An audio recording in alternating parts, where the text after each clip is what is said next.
కొలస్సీలకు రాసిన పత్రిక 3వ అధ్యాయం 12వ వచనం. కాగా దేవుని చేత ఏర్పరచబడిన వారును పరిశుద్ధులను ప్రియులైన వారికి తగినట్లు మీరు జాలిగల మనస్సును, దయాళుత్వమును, వినయమును, సాత్వికమును, దీర్ఘశాంతమును ధరించుకొనుడి. ఎవడైనను తనకు హాని చేసినని ఒకడు అనుకుని ఎడల ఒకరినొకడు సహించుచు ఒకరినొకడు క్షమించుడి. ప్రభు మిమ్మును క్షమించినలాగున మీరును క్షమించుడి. వీటన్నిటిపైన పరిపూర్ణతకు అనుబంధమైన ప్రేమను ధరించుకొనుడి అన్నాడు. 6 విషయాలు చెప్పాడు ఇక్కడ. ఒకటి, ఏం ధరించుకోవాలంటున్నాడు? జాలిగల మనస్సు. మనసులు చాలా రకరకాలుగా ఉంటాయి, కానీ మన జీవితంలో జాలి కలిగిన మనస్సు మనకు ఉండాలి. ఎవరైనా పడిపోయారనుకోండి, వెంటనే మన కళ్ళలో నీళ్ళు వస్తాయి. కొన్నిసార్లు వాళ్ళు కింద పడితే మనకేమనిపిస్తుంది? అబ్బా అని మనమే అంటాం, కేకలేస్తాం లేదా? అంటే ఏదో కొంతమంది పడితే పడినిలే, పోతే పోనీలే, ఏమన్నా కానీ అని చెప్పి చాలామంది చేస్తారు, నిర్లక్ష్యంగా ఉంటారు. జాలి కలిగిన మనస్సు మనం కలిగి ఉండాలి. ఎందుకంటే 103వ కీర్తనలో తండ్రి తన కుమారుడి పట్ల జాలిపడినట్లు యెహోవా యందు భయభక్తి గల వారి ఎడల ఆయన జాలి పడతాడని రాయబడింది. హల్లెలూయా. దేవుడు జాలి పడేటువంటి దేవుడు గనుక జాలి గల మనసు ఆయనకు ఉంది. కాబట్టి మనం కూడా ఏం చేయాలంటే జాలి కలిగిన మనసు మనం కలిగి ఉండాలి. అలాగే యాకోబు పత్రిక 5వ అధ్యాయము 11వ వచనంలో ఒక మాట ఉంటుంది. యోబు సంగతి గురించి మీరు ఆలోచించిరా? యోబు ఎలాంటి వాడంట? జాలియు కనికరం గల వాడని రాయబడింది అక్కడ. యోబు భక్తుడు జాలి కనికరం కలిగి ఉన్నాడు. జాలి అనే మనసు ఎవరిది? దేవునిది. కాబట్టి దేవుని నమ్ముకున్న బిడ్డలంగా, దేవుని చేత ఏర్పరచబడిన వారిగా మన జీవితాల్లో జాలి గల మనస్సును మనము కలిగి ఉండాలి. రెండోది ఏమంటున్నాడు? దయాళుత్వమును మీరు ధరించుకునండి అన్నాడు. దయాళుత్వము అనేది ఆత్మఫలంలో 9 ఉంటాయి కదా. ఆత్మఫలంలో 9 ఉన్నాయి. వాటిల్లో ప్రేమ, సంతోషం, సమాధానం, దీర్ఘశాంతం, దయాళుత్వం కదా. ఈ దయాళుత్వం అనేది చాలా ఇంపార్టెంట్. ఎదుటి వారి పట్ల దయ కలిగి ఉండాలి. దయ లేకపోతే మన జీవితాల్లో దేవుణ్ణి ఎదుటివారు చూపించలేము. దయ అనేటువంటి స్వభావాన్ని మనం ధరించుకోవాలంటున్నాడు. మూడోది ఏమంటున్నాడు? వినయమును.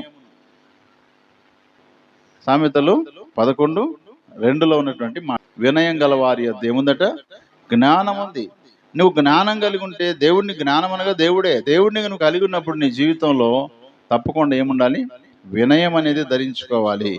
వినయం అనేది చాలా ప్రాముఖ్యమైనది. వినయం కలిగి మనం జీవించేటప్పుడు దేవుడు మన దగ్గర నివాసం చేస్తాడని బైబిల్లో రాయబడింది. యెషయా గ్రంథం 57వ అధ్యాయము 15వ వచనం 2వ భాగంలో ఉంటుంది.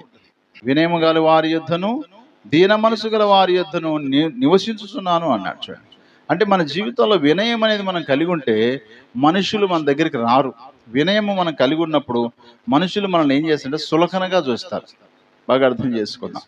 వినయము, విధేయత మనం కలిగి ఉన్నప్పుడు మనుషులకు మనం ఎట్లా కనపడతాం? చాలా సులకనగా కనపడతాం. పూసిక పుల్లలాగా తీసి పడేస్తాం మనల్ని. కానీ వినయం గల వారి యొద్ద దేవుడు ఏం చేస్తాడంట? నివాసము చేస్తాడంట. హల్లెలూయా. అందుకోసమే వినయాన్ని మీరు ధరించుకొనండి అన్నాడు. జెఫన్యా గ్రంథం 2వ అధ్యాయము 3వ వచనంలో మరొక మాట చెప్పాడు. దేశంలో సాత్వికులై ఆయన న్యాయ విధులను అనుసరించి సమస్త దీనులారా యెహోవాను వెదుకుడి. మీరు వెదకి వినయము గలవారై నీతిని అనుసరించిన ఎడల ఒకవేళ ఆయన ఉగ్రత దినమున మీరు దాచబడుదురు అన్నాడు. చూడండి, వినయం కలిగి ఉన్నప్పుడు దేవుడు మనల్ని దాచిపెడతాడంట. ఉదాహరణకి గద్ద వచ్చిందనుకోండి, కోడి ఏం చేస్తుంది? తన పిల్లల్ని తన రెక్కల కింద దాచిపెడుతుందా? పో అని చెప్పేసి బయటకు వదిలేస్తుందా? దాచిపెడుతుంది. అందుకే మనం వినయం కలిగి ఉంటే ఉగ్రత దినం వచ్చినప్పుడు, కష్టాలు వచ్చినప్పుడు, తెగుళ్ళు వచ్చినప్పుడు, వ్యాధులు వచ్చినప్పుడు ఆయన తన రెక్కల కింద మనల్ని ఏం చేస్తాడు? ఆయన దాచుకుంటాడంట. కాబట్టి మన జీవితంలో వినయం అనేది చాలా అవసరం. ఎవరి పట్లైనా సరేగాక మన వినయము, విధేయత చాలా ఇంపార్టెంట్, చాలా ప్రాముఖ్యమైనది. ఈ విషయాన్ని మనం గుర్తించాలి. ఇక్కడ 4వది ఏమన్నాడు? సాత్వికం. మోషే గురించి దేవుడు మాట్లాడుతూ సంఖ్యాకాండం 12వ అధ్యాయం 3వ వచనంలో యెహోవా ఆ మాట వినెను, మోషే భూమి మీద ఉన్న వారందరిలో మిక్కిలి సాత్వికుడు అన్నాడు. మోషే గురించి దేవుడిచ్చే సాక్ష్యం మిక్కిలి సాత్వికుడు. అంత తగ్గింపు కలిగిన వాళ్ళకి ఎవరు లేరన్నట్టుగా చెప్పేస్తుండే దేవుడు. సాత్వికం అనేది నిజంగా ఎంతో ప్రాముఖ్యమైనది. పౌలు భక్తుడు తిమోతికి చెప్తూ కూడా ఈ మాట అన్నాడు. 1 తిమోతి పత్రిక 6:11. దైవజనుడా, నీవైతే వీటిని విసర్జించి నీతిని, భక్తిని, విశ్వాసమును, ప్రేమను, ఓర్పును, సాత్వికమును సంపాదించుటకు ప్రయాసపడుము అన్నాడు. హల్లెలూయా. ప్రయాసపడాలి. డబ్బు సంపాదించడానికి కాదంట, వినయం కలిగి జీవించాలంటే చాలా ప్రయాస. కొన్నిసార్లు చిన్నపిల్లలు కూడా మనల్ని కేర్ చేయరు. అలాంటప్పుడు ఏమొస్తుంది? మనకి కోపం వస్తుందా లేదా? వినయము, విధేయత మనం కలిగి ఉన్నప్పుడు చిన్నపిల్లలకు కూడా మనం సులకనే. కొన్నిసార్లు వినయం అనేది ప్రయాసపడితే వచ్చేది, కాఫీ కొడితే వచ్చేది కానీ కాదు. లేదా ఒకరిని చూస్తే మనకు వచ్చేదేం కదా. ఆయన ఎంత తగ్గించుకుంటాడా, ఎంత వినయం కలిగి ఉంటాడయ్యా, ఎంత సాత్వికం కలిగి ఉంటాడు, అట్లా నేనుంటే బాగుంటుంది అని అనుకుంటాం కానీ ఉండలేం. కానీ మనం చూడాల్సింది ఎవరినంటే ప్రభువును చూడాలి. మనం యేసయ్య చెప్పాడు మత్తయి సువార్త 5వ సాత్వికులు ధన్యులు, వారు భూలోకమును స్వతంత్రించుకుందురు అన్నాడు. హల్లెలూయా. స్వతంత్రించుకున్నట్టు అంటే స్వాధీనపరుచుకుంటారు. సాత్వికులు నిజంగా దేవుని ప్రజలైన ఇశ్రాయేలు పాలు తేనెలు ప్రవహించే దేశాన్ని స్వతంత్రించుకోవడానికి వాళ్ళు చేసిన పని ఏంటి? ఏ పని లేదు. కానీ వినయము, విధేయత, సాత్వికముతో దేవుని మాటకు లోబడిన అబ్రహామును బట్టి, ఇస్సాకును బట్టి, యాకోబును బట్టి దేవుడు ఏం చేశాడు? పాలు తేనెలు ప్రవహించే దేశానికి తీసుకుని వెళ్ళాడు. ఈ ప్రజలను చూస్తే దేవునికి అసలు ఇవ్వడానికి మనసు కూడా లేదు. కానీ ఎవరిని చూశాడంటే ఆయన నిబంధన జ్ఞాపకం చేసుకున్నాడు. ఎవరితో నిబంధన చేశాడు? అబ్రహాముతో నిబంధన చేశాడు కదా. అబ్రహామా, ఇదిగో నువ్వు చూడు, ఈ ప్రదేశం అంతటి నేను ఏం చేస్తాను, నీకు ఇచ్చేస్తాను, నీ సంతతికి ఇస్తాను అన్నాడు. అప్పటికి ఆయన పిల్లలు లేరు, ఎవరు లేరు. ఆ మాటకు లోబడ్డాడు ఆయన, అంతే లోబడ్డాడు. సాత్వికాన్ని చూపించాడు, ఆయన వినయ విధేయత చూపించాడు, ఆయన దీర్ఘశాంతాన్ని చూపించాడు, ఆయన దేవుని పట్ల ఉన్న ప్రేమ చూపించగలిగాడు. అందుకోసమే దేవుడు పాలు తేనెలు ప్రవహించే దేశాన్ని ఇశ్రాయేలుకు దేవుడు అనుగ్రహించాడు. కాబట్టి ప్రియులరా, సాత్వికము అనే దాన్ని మనం ధరించుకోవాలి. తర్వాత ఏమన్నాడు? దీర్ఘశాంతము. దీర్ఘశాంతము అనే దాని విషయంలో 1 తెస్సలోనికీయులకు రాసిన పత్రిక 5:14 చదువుకుందాం. సహోదరులారా, మేము మీకు బోధించినది ఏమనగా, అక్రమముగా నడుచుకునే వారికి బుద్ధి చెప్పుడి, ధైర్యము చెడిన వారిని ధైర్యపరచుడి, బలహీనులకు ఊతనివ్వుడి, అందరి ఎడల దీర్ఘశాంతం గలవారై ఉండుడి అన్నాడు. అందరి ఎడల దీర్ఘశాంతం గలవారై ఉండాలంట. అందరి ఎడల. బయట వాళ్ళ పట్ల కోపంగా, ఇంటి వారి పట్ల దీర్ఘశాంతంగా కాదు. భార్య పట్ల దీర్ఘశాంతంగా, బయట వాళ్ళ పట్ల దీర్ఘశాంతం అంటే ఏంటి? ఎంత కోపం వచ్చినా అణుచుకోవడం, ఎంత బాధ కలిగినా ఓర్చుకోవడం, ఎంత బాధించినా సహించడం, ఇదంతా దీర్ఘశాంతం. యేసు ప్రభు వారిని కొరడాలతో కొడుతున్నప్పుడు దీర్ఘశాంతము కలిగి ఉన్నాడు. కొన్నిసార్లు స్కూళ్ళల్లో పిల్లల్ని చేయి జాపురా అంటారు. చేయి జాపితే బెత్తంతో కొడుతుంటారు. కొడతారా లేదా? ఎందుకోసం? వాళ్ళకేం పగ, కక్షణ. ఇంకొకసారి ఆ తప్పు చేయకూడదు ఏం చేస్తారు టీచర్స్? కొట్టినప్పుడు ఏం చేస్తారంటే అబ్బా అని చెప్పేసి మళ్ళీ చేతి ఇక్కడ పెట్టుకొని ఇట్లా రుద్దుకొని మళ్ళీ చేయబడతారు. మళ్ళీ కొట్టినప్పుడు ఏం చేస్తారు? మళ్ళా చేతిని ఇట్లా తెలుసుకొని కేకలేసి అబ్బా అబ్బా అని చెప్పేసి మళ్ళీ చేయి జాపాల్సిందే. దాన్ని ఏమంటారంటే దీర్ఘశాంతం. ఒకవేళ ఆ దీర్ఘశాంతమే లేకపోతే ఆ పిల్లోడు ఏం చేస్తాడు? లేకపోతే ఆ విద్యార్థి ఏం చేస్తాడు? టీచర్ను కొట్టి ఎక్కడైనా పారిపోవచ్చు. అక్కడ కష్టం ఉన్నా సరే, అది ఇబ్బంది ఉన్నా సరే గాక, ఇది నేను చేయవలసింది కాబట్టి, ఇది నేను అనుభవించవలసింది కాబట్టి, నేను ఎట్లయినా చేసి దీర్ఘశాంతంతో ఇక్కడ నిలబడవలసిందే, అది అనుభవించవలసిందే అని దాన్ని ఓర్చుకోగలుగుతారు దీర్ఘశాంతం గలవారు. దీర్ఘశాంతం లేకపోతే ఏది ఓర్చుకోలేము. మిలిటరీ వ్యవస్థను చూడండి. మిలిటరీలో ఉన్నటువంటి వారికి ఎప్పుడెప్పుడు ఇంటికి పోదామనిపిస్తుందంట.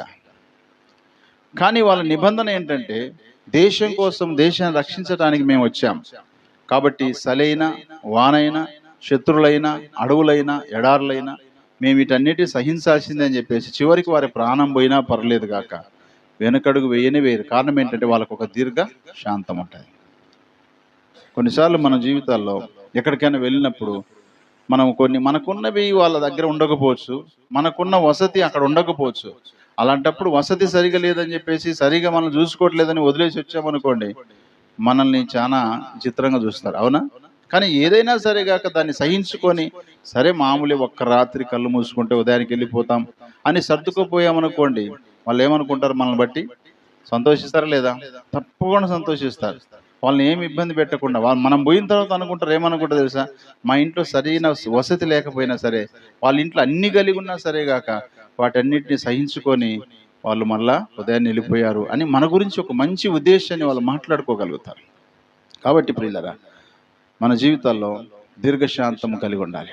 దీర్ఘశాంతం అనేది మనం లేకపోతే మనం దేన్ని సంపాదించుకోలేం, దేన్ని మనం సాధించలేం, దేన్ని మనం చేయలేమనే సంగతి మనం గుర్తించాలి. ఆరవదిగా ఏమన్నాడు? కొలస్సీ పత్రిక 3:14 వీటన్నిటిపైన పరిపూర్ణతకు అనుబంధమైన ప్రేమను ధరించుకోండి అన్నాడు. ఏం ధరించుకోవాలంట? ప్రేమను. దేనికోసమంట? పరిపూర్ణతకు అనుబంధమైందంటే ఇది. ఒక మనిషి పరిపూర్ణంగా ఉన్నాడంటే అతనిలో ఏముండాలి? ప్రేమ ఉండాలి. యేసు ప్రభు వారు పరిపూర్ణంగా ఆయన ప్రేమ చూపించాడు. ఆయన శిలువ మరణానికి వరకు వెళ్ళిపోయాడంటే దాని అర్థం ఏంటంటే ఆయన సంపూర్ణమైన ప్రేమను చూపించాడు మన మీద. ప్రేమను ధరించుకోవాలి. ప్రేమను ధరించుకోకపోతే మన జీవితాల్లో దేవుడు నమ్ముకున్నా ఒకటే, నమ్ముకోకపోయినా ఒకటే. మొదటి కొరింథీ పత్రిక 13 అంతట్లో పౌలు భక్తుడు అంటాడు, మనుషుల భాషలతోనూ దేవదూత భాషలతో నేను మాట్లాడినా ప్రేమ లేని వాడనైతే గనగనలాడు తాళమునై ఉందును అన్నాడు. మొదటి కొరింథీ 13 అంతా చదివితే ప్రేమ గురించి చాలా విషయాలు రాయబడ్డాయి అక్కడ. ఈ ప్రేమ అనేది చాలా ముఖ్యమైనది. ప్రేమే దేవుడై ఉన్నాడు కాబట్టి ఆయన నమ్ముకున్న బిడ్డలుగా మనం ప్రేమను ధరించుకోవాలి. జాలిగల మనసును, దయాలుత్వమును, వినయమును, సాత్వికమును, దీర్ఘశాంతమును, ప్రేమను ధరించుకునండి అని దేవుని వాక్యము సెలవిస్తా ఉంది. ఫిలిప్పీయులకు రాసిన పత్రిక 2:2 మీరు ఏక మనస్కులగునట్లుగా ఏక ప్రేమ కలిగి ఏకభావం గలవారుగా ఉండి ఒక్కదాని యందే మనసుంచుచు నా సంతోషము సంపూర్ణం చేయండి అన్నాడు. అంటే ఫిలిప్పీ సంఘములో ఉన్న విశ్వాసులు ఏక ప్రేమ కనబట్టలేదు, ఏక మనస్కులుగా కనబట్టలేదు. అందుకోసమేమో ఏక మనస్కులుగా ఏక ప్రేమ కలిగి ఏకభావం గలవారుగా ఉండి ఒక్కదాని యందే మనసుంచుచు నా సంతోషం సంపూర్ణం చేయండి అన్నాడు. దైవజనుడి యొక్క సంతోషం ఏంటంటే సంఘంలో ఉన్న ప్రతి ఒక్కరు ఏక మనస్సు, ఏక ప్రేమ కలిగి ఉన్నప్పుడు దైవజనునికి చాలా సంతోషం ఉంటుంది, దేవునికి చాలా ఆనందం అనిపిస్తుంది, చూసేవారికి చాలా ఇంపుగా కనపడుతుంది. కాబట్టి ప్రియులారా, ప్రేమను ధరించుకోవాలని వాక్యం సెలవిస్తుంది.